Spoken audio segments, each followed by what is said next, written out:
I'll start with the green dress since we've got it out there. You were asked by the Cary Police Department to examine and test a green dress. Is that correct? That is correct. The stain that you've taped is on the front of the dress, correct? It is. And now on this area, which appears to approximate the underarm area of the dress, do you observe some white streaks there? Yes, I do. Would that be possibly consistent with deodorant? It could be consistent with deodorant. When you examined the dress, you didn't note anything that it smelled freshly washed, or you smelled of detergent or anything of that nature, did you? I didn't make note of anything. You didn't have any indication whether it had been washed or not, correct? No, I did not. And if there was actually deodorant stains in there, that might be just easily consistent that it had not been washed, correct? That's possible. Now, the grease-like stain that you referred to on the front of the dress, you're not sure that's it, but you do know the time you saw it, almost 3 years ago, or 2.5 years ago, there was a grease-like stain on the front of the dress that had seeped through, correct? That is correct. It was not a bodily fluid. No, I tested it for the chemical indication of blood, and it tested negative. Would it be consistent, the grease-like stain be consistent with a possible food item? I don't have any scientific way to say it's consistent with a food-like item. All I could say was it was not a body fluid. From just my general layman's, I guess, knowledge of grease-like stains on clothing, I would characterize it as that, but it's nothing that I could say it was consistent with scientifically. You'd said that Brad had told you that he had washed the dress?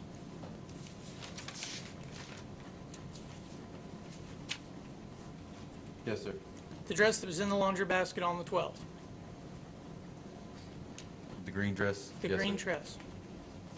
One that you said smelled fresh, I believe was the term you used. Yes, sir. You are aware at this point that the dress has what appears to be deodorant stains under the arms? No, sir. You were not present for SBI agent McMillan's testimony? No, sir, I was not. And you are aware that that the dress has a grease-like stain on the front? No, sir. Do you recall having a conversation with Agent McMillan of the SBI about the stain that she found on the dress? No, sir. She never asked you if you wanted to test that stain? Sir, you asked me if I recalled it. I do not recall the conversation. I cannot testify that she never asked me that question. I believe these are bench notes from the State Bureau of Investigation. I believe it references a conversation between you and Ms. McMillan, does it not? May I have a chance to review it, please? Yes, sir. Yes, sir, it does. You never recall having a conversation, I believe it was with Amanda Thompson of the State Bureau of Investigation about a stain that had been found on the front of that dress? I do recall having a conversation with Amanda Thompson at the Cary Police Department. Do you recall a conversation with her specifically about a grease-like stain that the SBI had identified on the front of the dress? No, sir. Is it an accurate statement that you were told to submit Ms. Cooper's dress for analysis? You told Amanda Thompson on August 1st, when you met with her, that you did not want to have the dress tested. That would not been a decision of mine. That would have been a decision that was based from Agents Thompson, West, and Hill.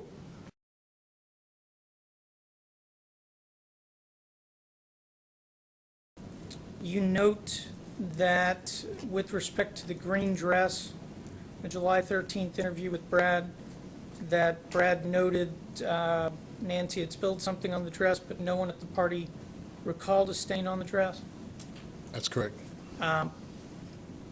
But you recognize that the State Bureau of Investigation identified a stain on the dress? I wouldn't classify it as identifying a stain. They identified something small. I didn't see what he was saying as a stain being something small that even when it was up here at one point it couldn't be found. So I would stick by that statement at that point that he was the only one that recognized the stain. But you're aware that SBI characterized it as a grease-like stain? I would still say that it couldn't be seen, easily seen. He was the only one that had said he saw the stain. Are there a significant number of details? Are there more than 10 details, at the very least, that are in your printed report from December as opposed to your handwritten notes that you took on the 12th of July? Can you ask him, based on the printed supplemental December report, for example, where in your notes does it say this, or where in your notes does it say that? Because I don't know that. Yes, sir. If you can focus him on what it is you're trying to point out. And the green dress that you note in your handwritten report, Right. in that report you say green dress, what she was wearing in hamper in her room. Right. But by... Now, that was written in later. I believe this was written in on the 14th. As you can see, when I put in hamper in her room was written later. So what date is it that you're saying your handwritten note This was would have written? been either the 13th when he came, it would have been the morning of the 13th, or when we talked to him on the 13th, is when I wrote down in hamper in her room. And it was clearly after that that narrative number 9, the one that was printed on December 3rd, was written. Is that an accurate statement? Did you not write on the narrative that was printed on December 3rd that he ran upstairs and retrieved the dress? It smelled with a strong odor of Downy, and when asked about this, he stated that he had washed the dress, which according to all parties was very unusual to do. The question is, in this narrative that you wrote considerably later than your handwritten notes, you specify that Mr. Cooper told you that he had washed the dress and that it smelled strongly of Downy. This was not written considerably later. There might have been information added, but it was not written considerably later. I think there was information added considerably later. This information here, even though he stated that day before, 12 July, that Nancy was wearing a dark blue dress to the party, which could not be located during the second interview, which would have been the 13th, so when he came down and told us about that he had washed the dress, and that's when I smelled the Downy. This is narrative number 9, the one that bears July 13th as the date that it was originally entered. But I believe your testimony earlier was there was information added after November and then after December Right. at the different printing dates. That information was not in any of your handwritten notes.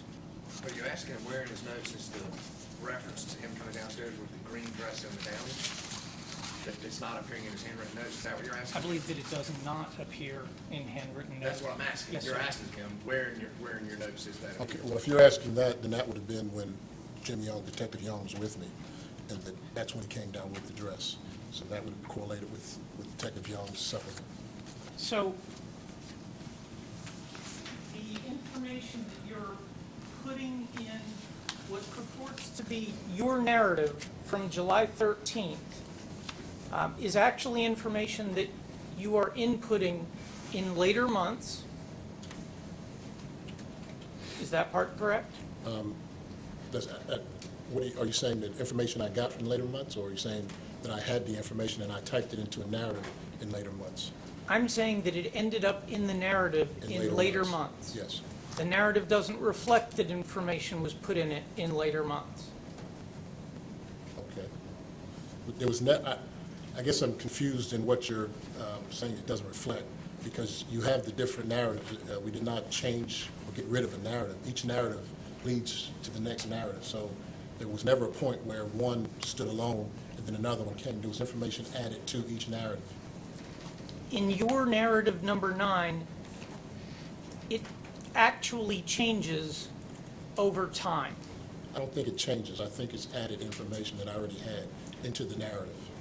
It was information I already had. Excuse me. It was never changed. And part of the information that you already had was that, was your observation of the green dress, wasn't it? Yes. And in your Are you hand... talking about the 13th? Yes, sir. Okay. And in your handwritten notes, all that you note is green dress, what she was wearing in hamper in her room. Right. And I think that, just, I want to be clear, because I don't want to, I want to make sure the jury's not confused and I'm not confused. Is it your testimony that on the 12th you made whatever notes about the dress, and then at a later, as a result of information gleaned from a later interview, you made a note back on the 12th, like on the 13th Right. or the 14th, you came back and wrote that, what we're Right. talking about now? Yes. And the scribe or the note-taking duty on the 13th, was that yours or somebody else? It was somebody else's. When we conducted the subsequent interviews after that, somebody else's interview. I did the talking, the other person did the note-taking. Did you have any follow-up questions on that line of questions? Just one, Your Honor. In your actual typed narrative, you say that it smelled with a strong odor of Downy, and when asked about this, he stated that he had washed the dress. That's correct. You don't indicate anywhere that this statement is made to someone other than you. I don't understand your statement. When we were both, I wasn't the only one there on the 13th. Detective Young was with me. But you're claiming that you are now claiming you're the one that smelled the Downy on the dress. Yes. In the handwritten note that you did on the same incident, you don't note anything about a smell of Downy, and you don't note anything about him saying that he cleaned the dress.